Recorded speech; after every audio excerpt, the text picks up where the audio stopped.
Kegelapan yang menghampiri. Mira adalah seorang gadis berusia 17 tahun yang hidup di sebuah kota kecil yang sumpek.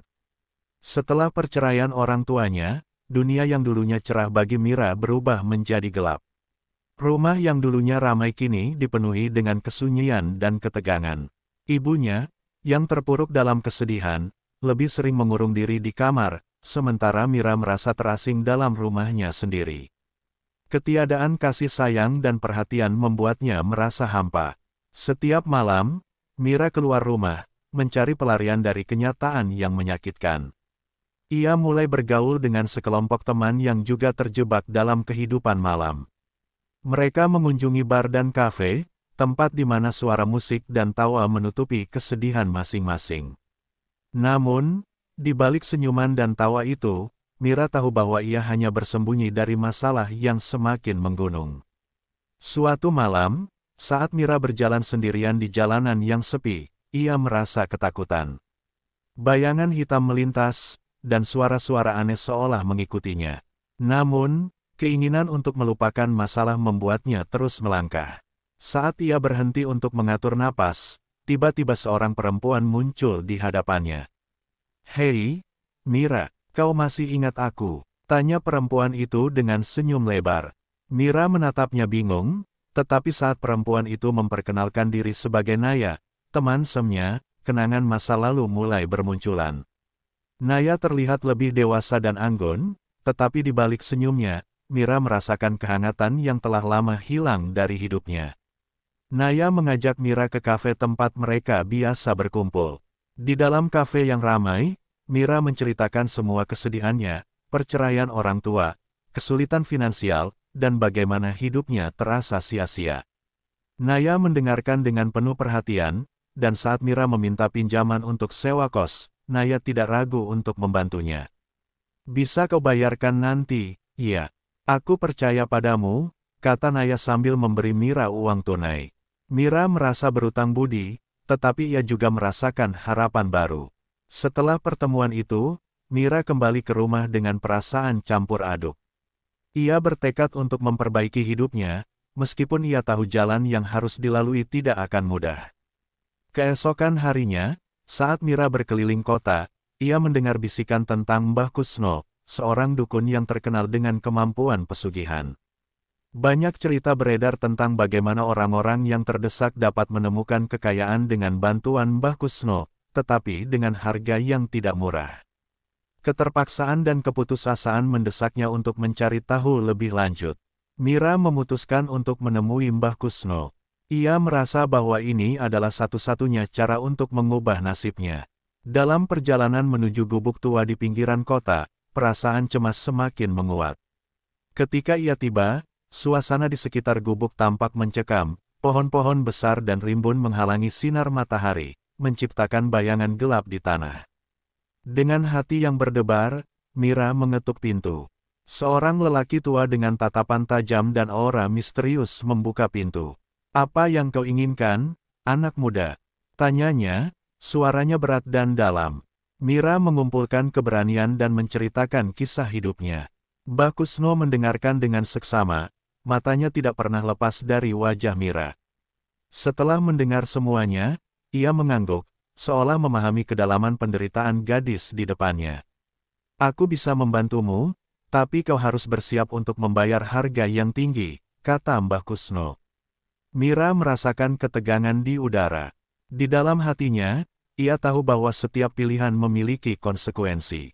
Namun, harapan akan kehidupan yang lebih baik mengalahkan rasa takutnya. Ia menjawab dengan tegas, "Aku siap." Dengan keputusan itu, Mira melangkah lebih dalam ke dalam kegelapan yang akan mengubah hidupnya selamanya. Dia belum menyadari bahwa jalan yang dipilihnya akan membawanya ke dalam dunia yang menakutkan dan penuh penyesalan. Ritual yang menentukan. Setelah pertemuannya dengan Mbah Kusno, Mira tidak bisa tidur. Pikirannya dipenuhi dengan bayangan tentang kekayaan yang mungkin akan ia dapatkan, namun di sisi lain, ia merasa was-was dengan konsekuensi yang harus ditanggung. Suara-suara di dalam kepalanya berbisik, mempertanyakan keputusan yang baru saja ia buat. Namun, Keinginan untuk keluar dari hidupnya yang suram semakin menguatkan tekadnya. Keesokan harinya, Mira kembali ke gubuk Mbah Kusno. Ia merasa ada aura misterius yang mengelilingi tempat itu, dan saat ia mengetuk pintu, Mbah Kusno segera membukakan pintu dengan senyum misterius. "Selamat datang kembali, Mira. Apakah kau sudah siap untuk menjalani ritual ini?" tanyanya, suaranya dalam dan menakutkan. Mira mengangguk, meskipun di dalam hatinya ada keraguan. Mbah Kusno mengajak Mira masuk ke dalam gubuk yang dipenuhi bau dupa dan cahaya lilin yang redup. Di dalam, dinding-dindingnya dipenuhi dengan gambar-gambar dewa dan makhluk halus, menciptakan suasana yang sangat angker. Di tengah ruangan, ada altar kecil yang dikelilingi oleh berbagai benda ritual, keris, kain hitam, dan berbagai jenis ramuan. "Ritual ini akan mengubah hidupmu, tetapi kau harus tahu, ada harga yang harus dibayar," kata Mbah Kusno sambil menyiapkan alat-alatnya. "Kau akan mendapatkan susuk yang akan membuatmu menarik perhatian banyak orang. Namun, setiap kali kau mendapatkan keuntungan, satu perjaka harus menjadi tumbal." Mira merasakan jantungnya berdegup kencang. "Apakah ada cara lain?" tanyanya, suara bergetar. Mbah Kusno hanya tersenyum sinis. "Tidak ada. Setiap kekuatan datang dengan pengorbanan. Kau harus memilih dengan bijak." Dengan tekad yang bulat, Mira memutuskan untuk melanjutkan ritual. Mbah Kusno memulai prosesi dengan membakar dupa dan mengucapkan mantra-mantra kuno. Suara gemuruh dari luar menambah suasana mistis. Mira merasakan ketegangan di udara dan merinding ketika Mbah Kusno mulai mengoleskan ramuan ke kulitnya, mempersiapkan tempat untuk menyisipkan susuk. "Jangan bergerak, dan percayakan dirimu padaku," perintah Mbah Kusno. Mira menutup matanya, berusaha mengabaikan rasa takut yang menggelayuti hatinya. Ketika susuk itu dimasukkan, ia merasakan sensasi aneh, seolah ada aliran energi yang mengalir ke sekujur tubuhnya. Setelah ritual selesai, Mira merasa lemah tetapi terisi oleh semangat baru. Mbah Kusno menatapnya dengan tatapan serius. "Ingat, kekuatan ini tidak akan bertahan selamanya tanpa tumbal. Setiap kali kau mendapatkan sesuatu yang kau inginkan, satu perjaka harus menjadi korban.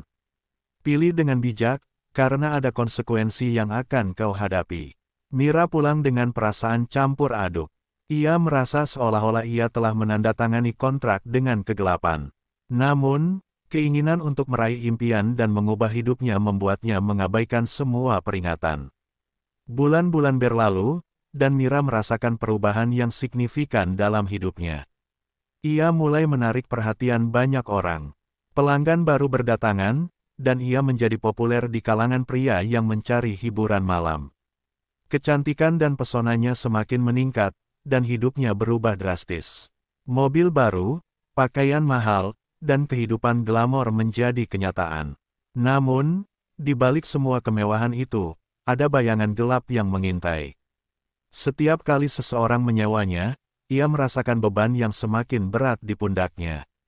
Suara Mbah Kusno terngiang di telinganya, mengingatkan bahwa setiap keuntungan harus dibayar dengan nyawa.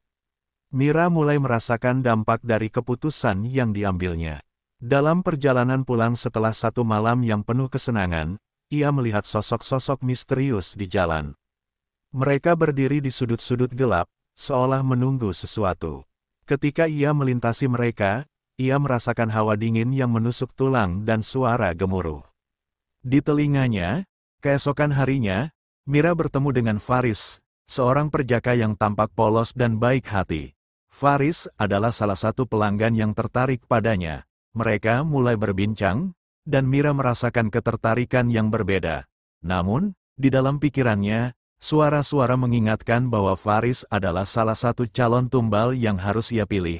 Mira terjebak dalam dilema, apakah ia akan mengorbankan Faris demi kekayaan dan kesenangan yang telah ia capai? Ia merasa hati dan pikirannya berperang, sementara bayangan kegelapan semakin mendekat. Ketegangan dan kegelisahan terus menghantuinya, tetapi keinginan untuk mempertahankan hidup glamor semakin kuat. Bayaran yang mengerikan. Kehidupan Mira semakin glamor. Ia menikmati setiap detik dari kesuksesannya sebagai wanita hiburan malam. Dengan mobil baru dan pakaian mahal, ia merasa seperti ratu di kota kecilnya. Namun, di balik semua itu, rasa bersalah mulai menggerogoti hatinya. Setiap malam, saat ia kembali dari pekerjaannya, suara yang menuntut tumbal terus menggema dalam pikirannya. Suatu malam, setelah mendapatkan banyak pelanggan, Mira merasa ada yang tidak beres. Saat ia melangkah pulang, ia merasakan kehadiran yang aneh.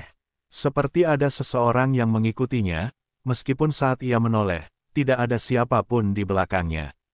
Ketakutan mulai merayapi dirinya, tetapi ia berusaha mengabaikannya. Ia sudah terjebak dalam dunia kegelapan ini, dan ia tidak bisa mundur. Keesokan harinya, Mira bertemu dengan Faris lagi. Faris adalah seorang perjaka yang baik hati, yang selalu memperlakukannya dengan lembut. Mereka sering berbincang di luar kafe, dan Mira merasa nyaman berada di sampingnya. Namun, di dalam hati, ia tahu bahwa Faris adalah calon tumbal berikutnya. Rasa bersalah semakin menghantuinya, tetapi ketertarikan terhadap Faris membuatnya ragu. Malam itu, Mira membuat keputusan yang sangat sulit. Ia mengundang Faris untuk menghabiskan waktu bersama. Mereka pergi ke sebuah restoran mewah, berbagi tawa dan cerita. Mira merasa bahagia seperti belum pernah merasakannya sebelumnya. Namun, saat Faris menggenggam tangannya, bayangan gelap kembali muncul dalam pikirannya. Setelah makan malam, mereka pergi ke apartemen Mira. Ketegangan memenuhi udara. Ketika Faris berusaha mencium Mira, ia merasakan dorongan untuk mundur.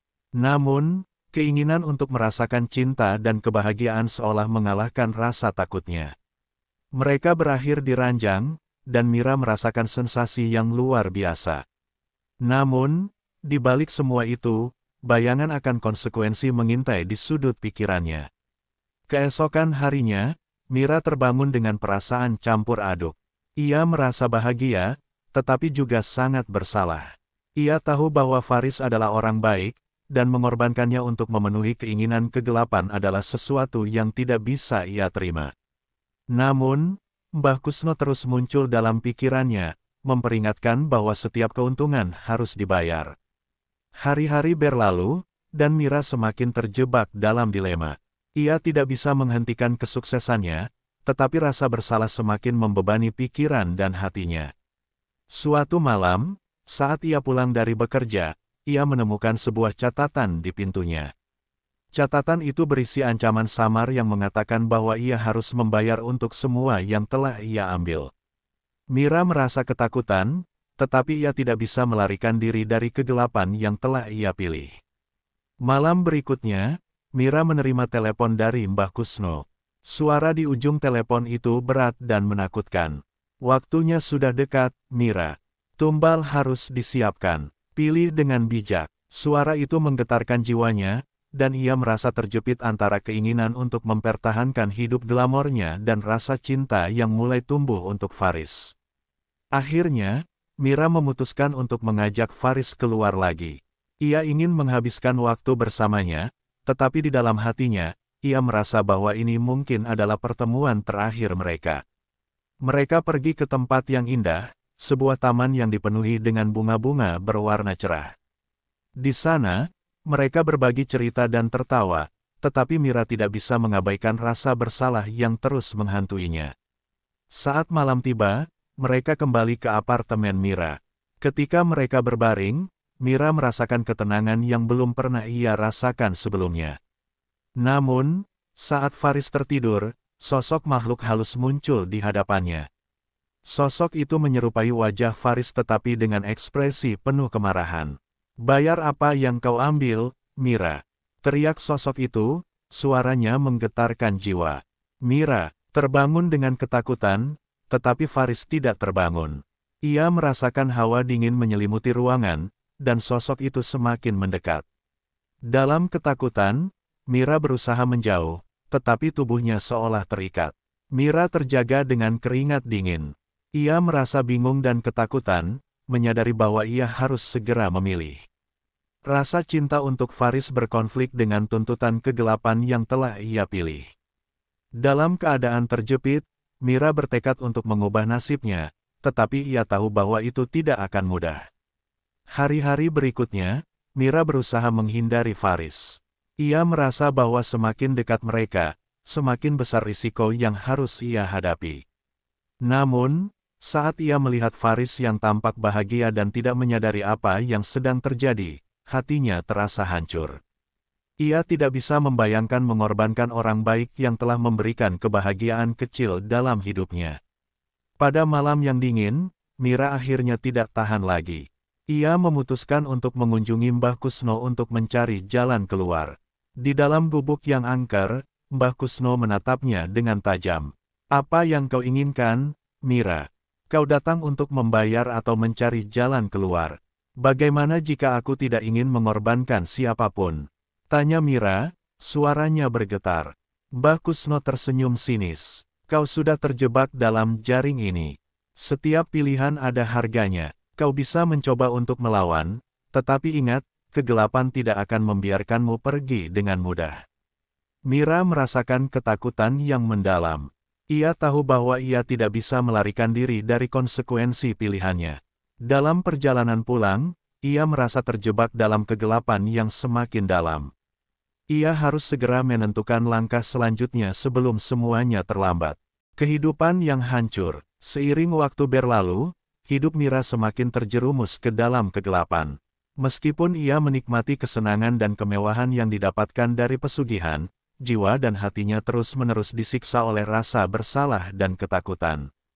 Ia terbangun setiap malam dengan mimpi buruk, terbayang wajah Faris dan tumbal-tumbal lainnya yang harus ia korbankan demi kekayaan yang ia nikmati. Setiap kali ia melihat Faris, rasa cinta dan penyesalan bercampur aduk, membuatnya merasa semakin tertekan.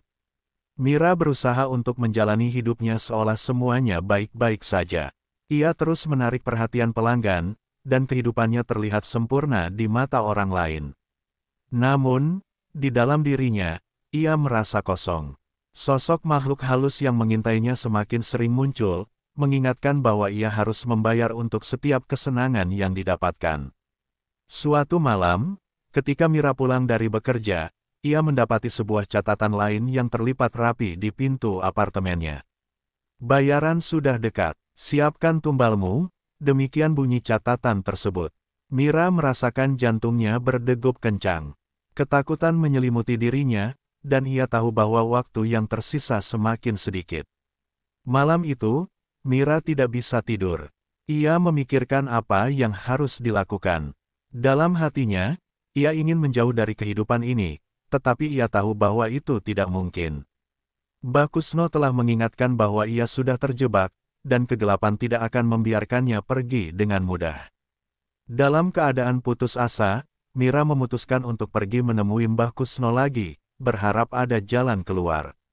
Saat ia tiba di gubuk Mbah Kusno, suasana terasa lebih menakutkan dari sebelumnya. Mbah Kusno menyambut Mira dengan senyuman sinis. Kau kembali, Mira. Apa yang kau inginkan kali ini? Aku tidak ingin mengorbankan siapapun lagi. Aku ingin mengakhiri semua ini, kata Mira, suaranya bergetar.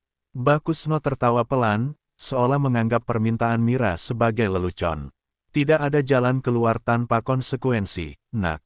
Setiap jiwa yang kau ambil adalah bagian dari kesepakatan ini. Jika kau ingin berhenti, kau harus membayar harga yang lebih tinggi. Mira merasa putus asa. Ia tidak tahu apa yang harus dilakukan.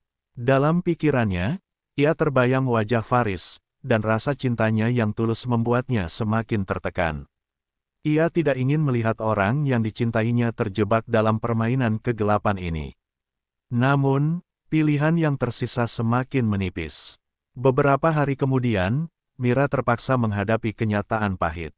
Ia merasakan gejala aneh di tubuhnya. Lehernya terasa nyeri, dan ia mulai kehilangan nafsu makan. Ketika ia memeriksakan diri ke dokter, hasil tes membuatnya terkejut. Ia dinyatakan positif HIV. Dunia seolah runtuh di hadapannya. Rasa takut dan penyesalan menyelimuti pikirannya. Mira teringat akan semua pelanggan yang pernah ia layani, dan rasa bersalah semakin menggerogoti hatinya. Ia merasa bahwa semua ini adalah akibat dari keputusan bodohnya untuk melakukan pesugihan. Dalam keadaan putus asa, ia mencari pengobatan, tetapi biaya untuk perawatan semakin membuatnya tertekan. Hidupnya yang glamor kini perlahan-lahan mulai runtuh. Uang yang ia kumpulkan tidak lagi cukup untuk membayar pengobatan yang sangat mahal. Ia merasa terjebak dalam lingkaran setan, di mana setiap langkah membawa dampak yang lebih buruk. Rasa sakit fisik yang ia alami hanya menambah beban emosional yang sudah terlalu berat. Selama beberapa minggu berikutnya, Mira berjuang untuk bertahan hidup. Ia mencoba mencari pekerjaan lain, tetapi stigma yang melekat pada profesinya membuatnya sulit untuk diterima di tempat lain. Rasa sakit yang terus menggerogoti tubuhnya membuatnya semakin tidak berdaya. Ia merasa semakin terasing, bahkan dari Faris, yang mencoba mendekatinya dengan penuh kasih sayang. Suatu malam, saat Mira pulang ke apartemennya, ia merasakan kehadiran sosok yang mengintainya.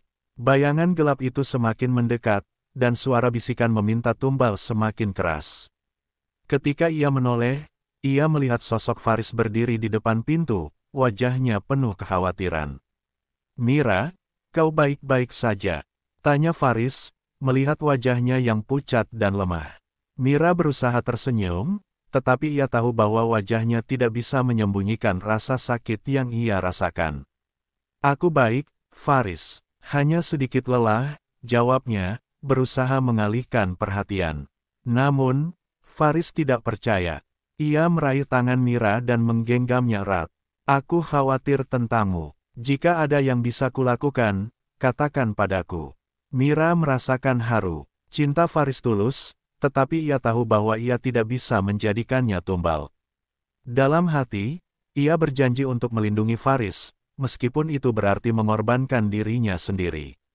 Namun, kegelapan semakin mendekat, dan ia tahu waktu yang tersisa semakin sedikit. Hari demi hari berlalu, dan kesehatan Mira semakin menurun. Ia merasa tidak ada jalan keluar, terjebak dalam kegelapan yang ia pilih sendiri. Ketika ia melihat bayangan Faris di cermin, ia merasakan keputusasaan yang mendalam. Ia harus segera mengambil keputusan sebelum semuanya terlambat. Dalam pencarian harapan, Mira kembali ke gubuk Mbah Kusno. Ia berharap ada cara untuk membebaskan dirinya dari kutukan. Namun, saat ia tiba, Mbah Kusno tidak ada di sana. Hanya ada keheningan yang menakutkan, memberi tanda bahwa kegelapan semakin mendekat. Akhir yang mengerikan, Mira terbangun di tengah malam, terengah-engah dan penuh keringat. Suara gemuruh dan bisikan aneh kembali menghantuinya, semakin menyiksa jiwanya. Dalam keadaan terpuruk, ia merasa semua pilihan yang ia buat telah mengantarkannya pada jalan yang gelap dan tanpa kembali. Penyakit yang menggerogoti tubuhnya semakin parah, dan rasa sakit yang ia alami membuatnya sulit untuk berfungsi. Dalam pikirannya, Faris selalu menjadi bayangan yang tidak bisa ia lupakan, tetapi ia tahu bahwa ia tidak bisa membiarkannya terjerat dalam kegelapan yang ia pilih. Malam itu, Mira memutuskan untuk pergi ke hutan dekat apartemennya, tempat di mana ia sering menghabiskan waktu untuk merenung. Ia merasa bahwa mungkin di sana, ia bisa menemukan jawaban dan kedamaian. Dengan langkah gontai, ia melangkah menuju hutan yang gelap. Setiap langkahnya terasa berat, dan hawa dingin menusuk tulangnya. Ketika sampai di tengah hutan, Mira merasakan kehadiran yang aneh. Ia merasa seolah ada mata yang mengawasinya, dan suara bisikan semakin jelas, memanggil namanya. "Mira, Mira, bayar harga yang kau ambil." Suara itu menggema di telinganya, menggetarkan jiwa. Dalam keadaan putus asa, Mira mulai berteriak. "Aku tidak ingin mengorbankan siapapun. Tolong, aku ingin keluar dari semua ini." Teriaknya, suaranya penuh harapan dan ketakutan. Namun, tidak ada jawaban. Malahan, bayangan gelap mulai muncul di sekelilingnya, mengelilingi dan menakut-nakuti. Saat ia berusaha melarikan diri, langkahnya terhenti ketika ia melihat sosok Faris muncul di hadapannya. Faris tampak bingung dan khawatir. "Mira, apa yang kau lakukan di sini? Kenapa kau sangat pucat? Kau baik-baik saja?" tanyanya, mencoba mendekat. Mira terkejut melihat Faris di tempat itu. "Faris, jauhkan dirimu. Kau tidak seharusnya di sini." Teriaknya, Tetapi Faris tidak mengindahkan peringatan itu. Ia melangkah lebih dekat, berusaha meraih tangan Mira. Tidak, Faris, kau tidak mengerti. Mereka datang untuk mengambilmu. Mira berusaha meyakinkan Faris, tetapi sosok-sosok bayangan di sekeliling mereka semakin mendekat, dan suara bisikan semakin keras. Ketika Faris mencoba menggenggam tangan Mira, sosok gelap itu muncul, menampakkan wujudnya yang mengerikan. Bayaran sudah tiba, Mira. Serahkan tumbalmu. Teriak makhluk itu, suaranya menggetarkan bumi. Mira teringat semua yang telah terjadi, semua pilihan yang membawanya ke situasi ini. Dalam momen kegelapan itu, Mira merasakan dorongan yang kuat untuk melindungi Faris. Ia tidak bisa membiarkan orang yang dicintainya menjadi korban.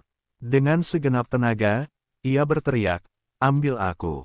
Jangan ambil dia, aku yang berutang." Semua sosok bayangan terdiam sejenak, seolah terkejut dengan pengorbanan yang ditawarkan Mira.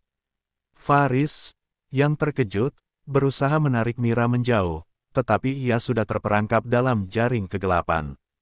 "Mira, tidak, jangan lakukan ini," teriak Faris, tetapi Mira sudah membuat keputusannya.